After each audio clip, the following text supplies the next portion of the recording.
Hi అండి, welcome back to my channel. అయితే ఈరోజు నేను శుక్రవారం ఈ పూజ అయితే చేసుకున్నానండి, లలితాదేవి పూజ.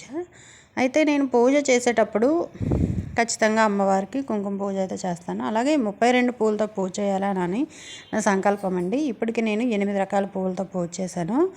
అయితే ఈ వారం నేను అమ్మవారి మంత్రాలు చదువుతూ శ్రీమాత్రే నమః అమ్మవారి పూజ అయితే చేసుకున్నాను. చామంతి పూలతో పూజ చేశానండి. అయితే అమ్మవారికి కుంకుమ పూజ కూడా చేస్తాము. చాలామంది ఏంటంటే 32 రకాల పూలు ఒకేసారి పెట్టి పూజ చేస్తారు. అలా చేసిన వారు ఉన్నారు. ఇలా నేనేం చేశానంటే 32 పూలతోనే ఒకే రకం పూజ చేసి 32 వారాలు అయితే అనుకున్నానండి. ఇది నా సంకల్పం. అయితే మధ్యలో ఒక్కొక్క వారం మిస్ అవుతాము, ఎందుకంటే కొన్ని ప్రాబ్లమ్స్ ఉంటాయి కదా లేడీస్కి. అయితే 2 వారాలు మిస్ అయ్యానండి. ఈ వారం అయితే చేసుకున్నాను. అయితే అమ్మవారికి మనం లలిత పారాయణ చేసుకోవాలి, స్తోత్రాలు చదువుకోవాలి, అలాగే అమ్మవారి అష్టోత్తరం చదువుకోవాలి. ఇవన్నీ కూడా ఏంటంటే మనం అంటే ఆ రోజు మనకి మనసు నిర్మలంగా ఉండడం కోసం, అలాగే మనకి చెడు మాటలు ఇవేవి కూడా మాటలు రాకుండా ఉండడం కోసం ఇవన్నీ కూడా మనం చదవాలండి. ఖచ్చితంగా అమ్మవారి దగ్గర చదువుకోవాలి. లేదు అంటే కొంచెం సమయం తీసుకొని ఖాళీగా ఉన్నప్పుడైనా సరే కాళ్ళు చేతులు కడుక్కొని అమ్మవారి పారాయణ అయితే చేసుకోవాలి. అయితే చాలామంది ఏంటంటే లలితా పారాయణ చేస్తారండి. అంటే ఏదో చదవాలి, ఫాస్ట్గా చదివేయాలి, టైం అయిపోతుంది, ఇలా కాకుండా నిర్మలంగా కూర్చొని తప్పులు లేకుండా అమ్మవారిది అంటే మనం ఎక్స్పర్ట్లు ఉంటారు కదండి, చదివేవారు ఉంటారు కదా, వాళ్ళది చదివినప్పుడు విని మనం నేర్చుకొని చదువుకోవాలండి. చాలామంది తప్పులు చదివేస్తారు. అంటే నేను ఎప్పుడు కూడా లలిత పారాయణ చేస్తాను. ఎందుకంటే మేమైతే ట్రైనింగ్ తీసుకున్నామండి.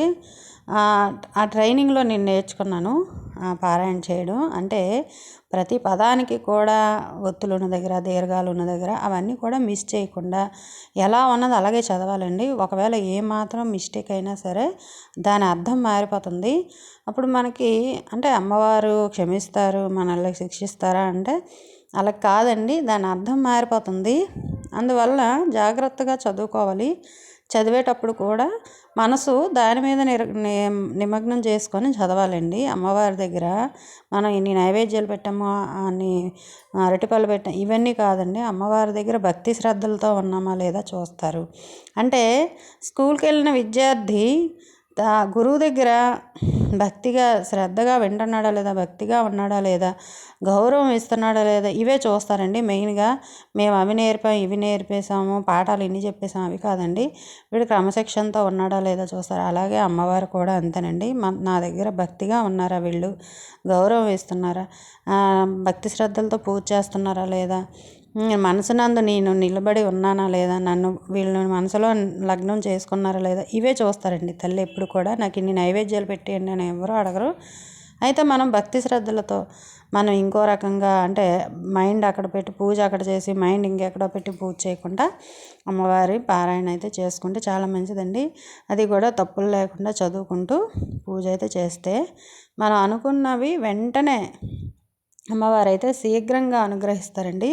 చాలా తొందరగా అమ్మవారి అనుగ్రహం దొరుకుతుంది ఎప్పుడు కూడా. అందుకనే చాలామంది అమ్మవారిని ఎక్కువ పూజ చేయడానికి పూజ చేస్తారండి, ఎక్కువ ఆలోచిస్తారు. ఎందుకంటే అమ్మవారిని పూజ చేస్తే మనం తొందరగా మనం అనుకున్న పనులన్నీ కూడా నెరవేరుస్తారు. తల్లి కరుణ దయ మన మీద ఉంటుంది, అలాగే తొందరగా అనుగ్రహం లభిస్తుంది అని చెప్పి అమ్మవారిని సేవ చేయడానికి చాలామంది ఎక్కువ మంది ఇష్టపడతారు. అలాగే అంటే అయ్యవారిని కూడా చేస్తారు.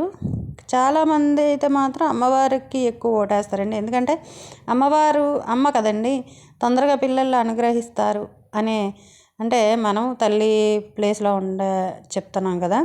అంటే మనం తొందరగా పిల్లలకి ఎలా అయితే వాళ్ళు ఏమనుకున్నా మనం నెరవేరుస్తుంటామో, అమ్మో నా బాబు ఇది అడిగాడే, నా కొడుకు నా కూతురు ఇలా అడిగింది అని చెప్పి మనం అలాగే చేస్తాము. అలాగే అమ్మ కూడా మనల్ని ఆ రకంగానే అమ్మో నాకు పూజ చేసి నా బిడ్డ ఇలా అడిగింది నేను చెయ్యాలి అనే తాపత్రయం ఉంటుందండి ప్రతి తల్లికి కూడా. అలాగే అమ్మవారు కూడా అంతేనండి. అమ్మవారికి కూడా మన మీద తొందరగా అభిప్రాయం వస్తుంది. నా బిడ్డ ఈరోజు పూజ చేసింది, ఈ కష్టంలో ఉంది, నేను నెరవేర్చాలని. అందుకనే చాలామంది అమ్మవార్లు పూజ చేస్తారు. ఇలా చేసుకోవడం వల్ల ఏంటంటే మనకి వారం వారం కూడా ఈ పూజ చేసుకుంటే మాత్రం ఖచ్చితంగా మనకి అష్టైశ్వర్యాలు సిద్ధిస్తాయండి. అమ్మవారి అనుగ్రహం తొందరగా లభిస్తుంది. అలాగే ఇంట్లో ఆడపిల్లలు ఉన్నా సరే వాళ్ళకి చాలా మంచి జరుగుతుందండి. మనం వాళ్ళకి పెళ్ళిళ్ళు చేసి ఇవన్నీ చేస్తాం, ఏ కష్టం లేకుండా ఆ తల్లి చూసుకుంటుంది. ఇంట్లో ఆడపిల్ల ఉండడం వల్ల ఏంటంటే అమ్మవారి పూజ చేయడం వల్ల మనకి అమ్మవారి అనుగ్రహం తొందరగా కలుగుతుంది. ఆడపిల్ల రూపంలోనే అమ్మవారు తిరుగుతారండి. ఎప్పుడు కూడా ఆడవాళ్ళకు ఎక్కువ సపోర్టింగ్ ఇస్తారు అమ్మ అయితే, లలితాదేవి. ఖచ్చితంగా అమ్మవారిని పూజ అయితే చేసుకోవాలండి. ఈ రకంగా చేసుకున్న తర్వాత అమ్మవారికి హారతి ఇవ్వాలి, ధూప నైవేద్యాలు పెట్టాలి. నేనైతే ఈ వారం అమ్మవారికి బెల్లం ముక్కే నైవేద్యం పెట్టానండి.